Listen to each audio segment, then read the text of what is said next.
The parasite needs the host. The host don't need the parasite. You don't need the system needs you. You're the gears that turn the machine. Without you, the machine won't work. You're dealing with sorcerers, spellcasters. They have people under a spell.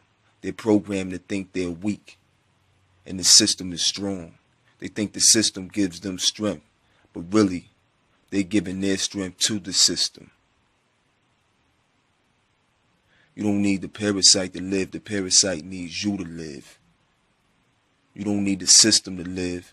The system needs you to live. But you've been conditioned to think the opposite.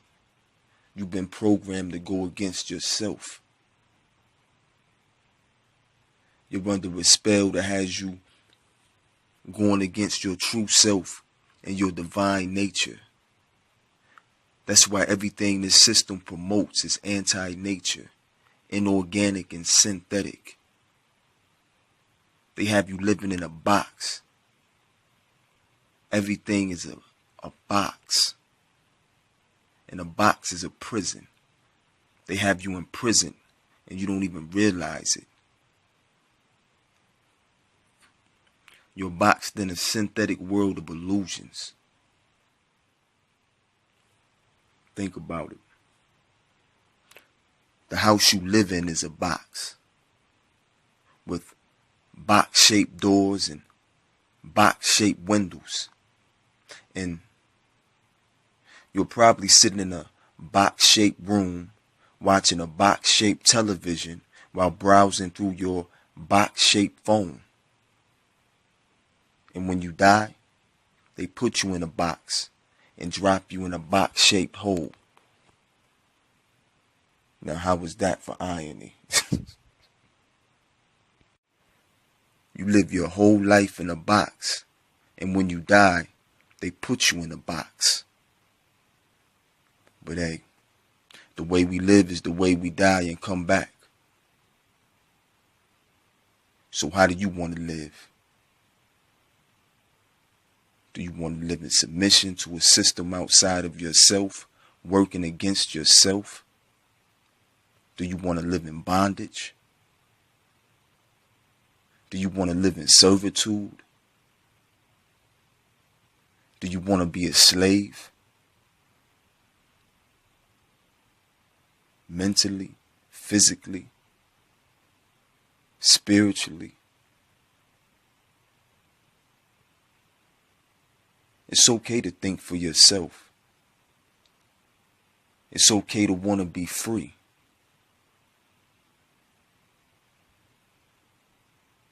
It's okay to do for yourself. You have to learn to let go of your programmed emotional attachments. That's what deprogramming is. It's letting go of unnecessary emotional attachments. This is necessary because the system targets your emotions. They know the masses lack emotional control, so they design methods to control your emotions for you.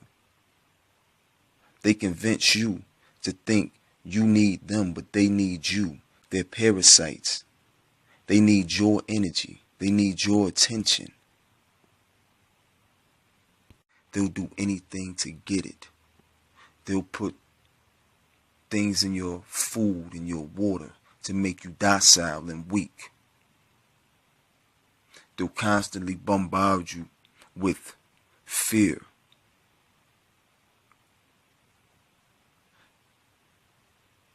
All of these different crisis events.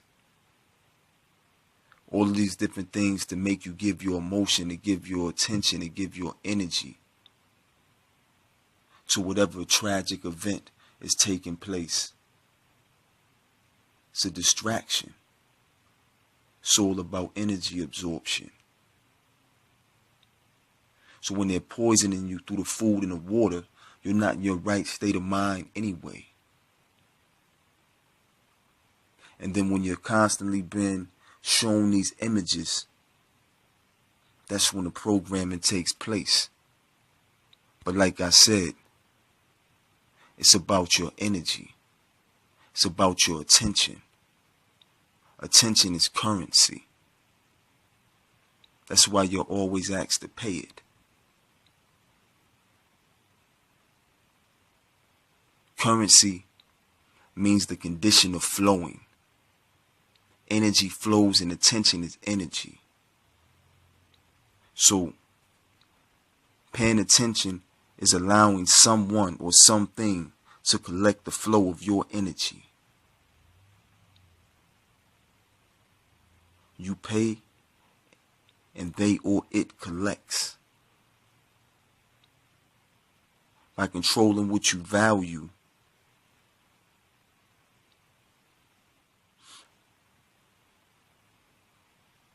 controlling what you value controls what and where your attention goes. By controlling what you value, they can control where your attention goes and to what your attention goes to.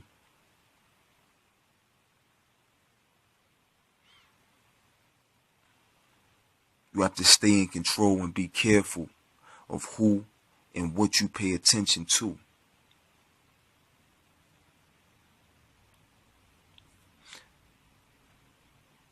You have to stop entertaining their savagery. They feed on your energy. It makes them stronger. Stop entertaining their trick knowledge. Your ignorance enables them to do what they do. All parasites require a host. Don't be the host they need. Once they gain control of your emotions, they can dictate your perceptions. Once they dictate your perceptions, they control your reality. Their tricks will have you thinking that you're in control of you, but it's really them that's controlling you. They'll keep you focused on the physical ego so that you neglect your spiritual ego. They pull on your emotions to keep you grounded. They use your oxytocin against you to disable the higher you.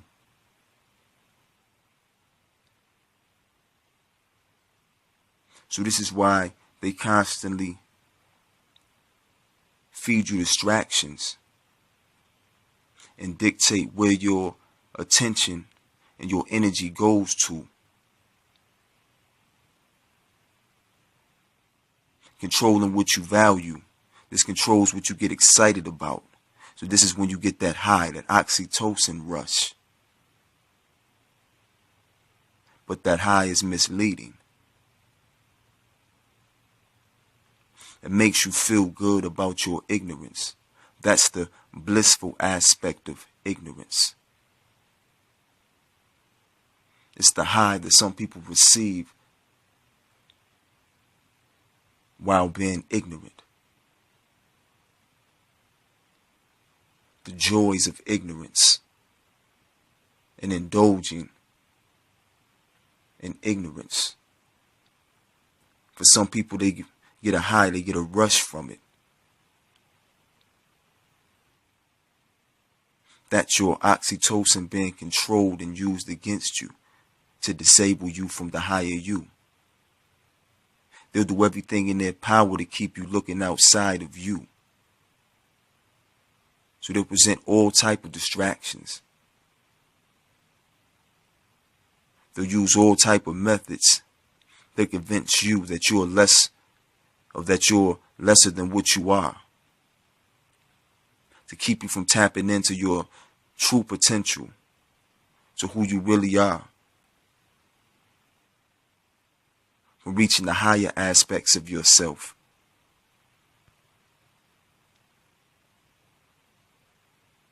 So,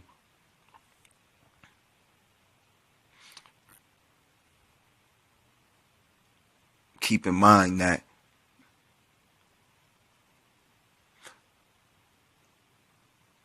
you have to stay in control. You have to control where your attention goes. You have to control what your energy is flowing to. Stop making excuses for entertaining their savagery.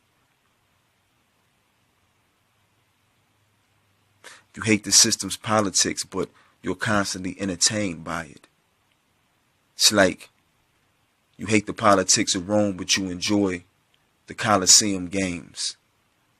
You enjoy what you see at the Colosseum. You enjoy the games that are being played. You enjoy the forms of entertainment, but you don't like the politics.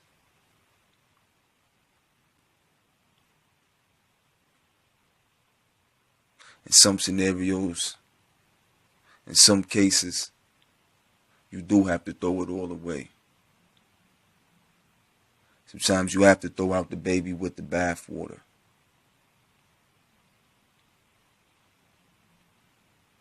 Especially when the water's no good and the baby's no good.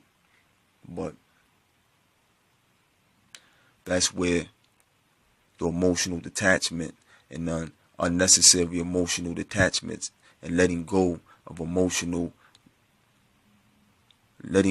unnecessary emotional attachment comes into play. That's why that's necessary. All of the different forms of entertainment are forms of possession. They're the things that are holding you, the things that are keeping you here, the things that are keeping you from rising, the things that are keeping you from elevating and evolving. These are the things that are keeping you looking outside of yourself. The process, you forget who you truly are. But like I said, they'll do everything in their power to keep you looking outside of you.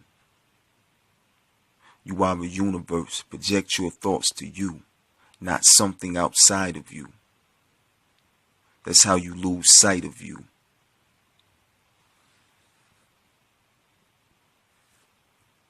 Like I said before, it's too much mental masturbation going on and not enough mental intercourse taking place. Don't be sterile, be fruitful, and multiply your intelligence.